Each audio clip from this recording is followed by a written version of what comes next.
Hi, I'm Tina Cummins. I'm Belinda Powers, and we are. We are True Crime Sages. Belinda and I came back tonight. We decided to do another little short video. We discussed some things after wrapping up the other video from before. And one of the things we discovered, or Belinda, should I say, discovered, is that some people are asking the question, what if they disposed of Summer on the 14th? What if something happened and they buried her or took her somewhere earlier? And you saw that on the internet somewhere, correct, Belinda? Yeah, they were saying that the time stamps on the videos they believed that they were not accurate. The timestamps on the auto videos. Okay, so I just want to address that for a minute. In order for that to be possible, you have to think that would mean Hunter's lying about seeing Summer, Allie's lying about seeing Summer and Candace. There would be a whole plethora of people, Don, the grandma, the children, everybody saying that this child was there when actually they got rid of her the day before. I don't see that happening, especially now that Hunter and Candace are, and Allie, they're all on the outs. Okay. I find it a little odd too that, again, Allie is saying, well, she was put in the car in that position asleep the way I saw her, whatever.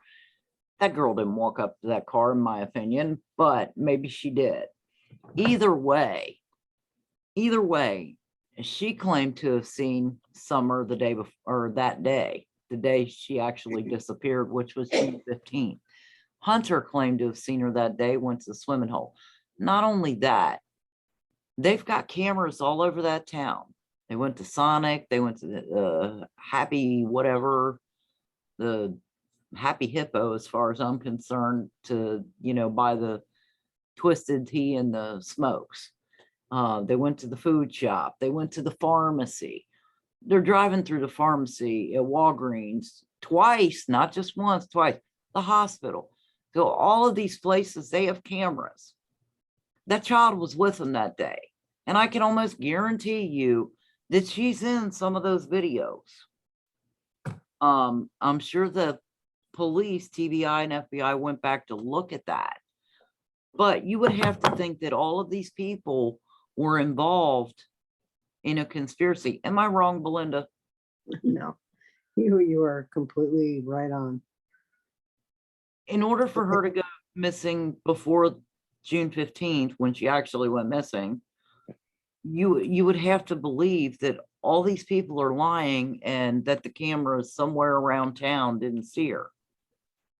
And I can almost guarantee you TBI and FBI went after every camera available to see what they could see in their vehicle. Okay, so Don Wells said that he talked to law enforcement, and law enforcement took their phones and he gave them back. And when they gave the phones back, that they had erased from 3 o'clock on the 15th. So that tells you there, if law enforcement thought that it was the day before, they would have erased more than just from the 15th. I mean, I've seen the phones erased before for specific reasons. Have you not? Yeah, but no, what I'm saying is 3 o'clock on that particular. Right, on that particular day. They thought it happened the day before. Exactly. Now you're talking, they didn't have to give the phones back. This isn't a conspiracy here. No. Some people are saying they didn't give the phones back, that they're in evidence, or they may or may not have. I can't answer that. They may have given them the same type of phone without the messages in the I picture. highly doubt, just my opinion, that law enforcement, any law enforcement agency is going to give phones back. Don spoke of it. I doubt, I said that wrong. I highly doubt that Don is going to say on a video, on anything where social media, where law enforcement's going to see it, and say that they gave them back if they didn't. Right. That don't make sense to me. Right. Why is he putting himself out to be a liar on social media? Law enforcement's going to see that. Well, I mean, he already looks kind of bad because of his past. And in getting to the past, okay, so you've got two things here. People are saying it's Don Wells or people are saying it's Candace Wells, okay? So in looking at that, if it's Candace Wells and she's got the kids at the house, grandma at the house, the tree workers there, all these people there, they would have to be involved where somebody Mhm. saw something. Okay, somebody saw something, heard screaming, knew what was going on. Someone saw something if something happened at that house. Now, a lot of people were thinking that Don left work, came back to the house. Don did earlier in the day, admitted to that, said it was before 3, and he came back. I don't know exactly what time, could have been lunchtime, could have been earlier, but he said he came back and then he left and went back to work to clean up the mud, or perhaps he was talking about the day before. Either way, okay, if Don was at that house anytime during a day, TBI, I'm sure, are aware of it. FBI is Yeah, aware law of it. enforcement knows their moves. They know because they can ping phones within like 50 feet now. Okay, so they're triangulating those phones, and doesn't matter, from what I understand, it doesn't matter if they're turned off anymore or not. So if they're lying, it'll come out. But the point is, they know if he was back and forth. They know where she was at. So what happened again during that 3-hour time frame? You have to ask yourself that. And I'm being a little tight on that. It's more like 2 hours and 15 minutes from the time they got home until whatever. So if you're looking at the time frame, you have to ask yourself what happened in the time frame and who was there. Okay, Candace was there according to her. Grandma was there. The kids were there. The tree workers were there. The neighbor was there because he came over to help search. Other than that, you don't know who was around. And I find it odd that people are saying, well, they took her the day before, or Don took her, Candace. I don't know. Again, let me reiterate this. I don't know if Candace or Don had anything to do with it, but nobody knows. So at this point, to accuse somebody without the cell phone pings and the timeline and everything straightened out, I guarantee you the police looked at it.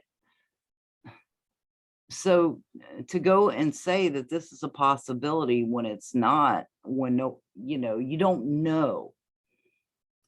Again, it gets back to, what if you're wrong? Belinda, would you like to add something? Yeah. I wouldn't. Yeah, it just blows my mind when I even think of the possibility of being accused of something so horrendous. I mean, I don't even know. I can't even fathom the thought. Now, there are some questions about Don Wells' past. That he had some sort of inappropriate contact with a family member when he was a kid. And he openly admitted that happened to one of them. Now, the other one came out and said it didn't happen. The other one accused him. Nobody knows, but here's the thing again, he's never been convicted of anything as far as that goes, from what I'm aware. Right. A lot of people are making a lot of inferences without, and coming to conclusions without actual evidence. So, just to be labeling him as a pedophile on his own kids. I mean, yeah. I just don't know where people's minds are anymore. Now, if you ask me, do you think he sold pills? Oh, yeah. Do you think they sat around and drank and got high? Yeah. Do you think they, are taking appropriate care of their kids in a hoarder's house? No. I'm going to say neither one of us are naive. No, we're not naive. We're not stupid. No. But John Kelly's one hell of a profiler. And I got to tell you, he told me, or he told a group that he was discussing this too, but he says, in any good investigation, you have to start with everything you know and narrow in on your suspects. And you've got a list of this one, this one, this one, this one, this one, this one. Okay. And you get down to the last suspect until you can't rule him out. And that's who you focus in on. Now, if you get down and there's no suspects left and you rule everybody out, you're in trouble. That means you got to start from scratch. You got to start all over again. And that's when a case goes cold. The sheriff has already said this case isn't cold. And nobody's been ruled out to this point, to our knowledge. But in terms of law enforcement, Belinda, what does that mean when they say nobody's ruled out or we're not saying anything? Oh, they're just waiting till they get more information. Yeah. That's what I think. I mean, they're they- keeping, but they keep an investigation close to the vest. oh, absolutely. Yeah. Well, they can't just go and tell everybody. I mean, like with my case, I'll just bring it up with Jodi. The detective told me a lot of stuff, but I kept it to myself. I Right. didn't go and share it because if I would have let it out, he wouldn't have told me anything else. Right. You know, but I knew things that was going on and, you know, people that were possibly involved and all of that. But if I would have told anything, he wouldn't have told me nothing. I think at this point, it would behoove people, if they really want to help Summer, if they repeatedly share her picture, share her face over and over and over and over. Someone might have changed her hair color. You know, they might have dyed her hair. They might have changed her outfits, changed her clothes, her outward appearance. Okay. There is a possibility kids do come back alive. And there is a possibility that someone has taken her. You know, sometimes they come back, you know, the same day, sometimes a week later, sometimes a year later, sometimes it takes 18 years. Sometimes, sadly, they don't come back. But Right. if you really want to help Summer, let TBI and the FBI do their jobs. Let them do their jobs. They have the crime scene. They know what's up there on that house, whether or not somebody stepped in dog shit, whether or not somebody left footprints, tire tracks, and, you know, any kind of evidence at the scene, they are aware of it. And I think it's very difficult for somebody to make a judgment solely on what's been put out in the media. Especially assuming that, you know, the child went missing the day before, because that would mean you'd have to have all these different people involved in that conspiracy. It didn't happen. You know, and what happened on that specific day, you know, there are two people that know for sure, and that's Summer and the perpetrator. Now I'm going to say this again. TBI put out that 1998 to 2000 Toyota Tacoma. There's a reason they put it out, and it's probably because it was seen in the area on camera. How many times have we seen that? And I think probably that might be where that whole thing came from. They were saying either on the 14th or the 15th with the red truck. So that might be where that came from, because I do recall. That's a possibility. And people are running with it. I mean, but you don't know. Right. Again, you know, I'm Well, they sure. could have been there on the 14th and the 15th. I mean, Right. you don't know, they could have been stalking. Right. And someone that's, you know, behind them in a, you know, in this red truck that's going to these different locations, just kind of hanging back a bit. Maybe they had it on videotape. You know, what Right. was it? Jeffrey Willis, they had him on videotape at a blueberry farm where he turned around in the driveway. And all they had was the picture of the van.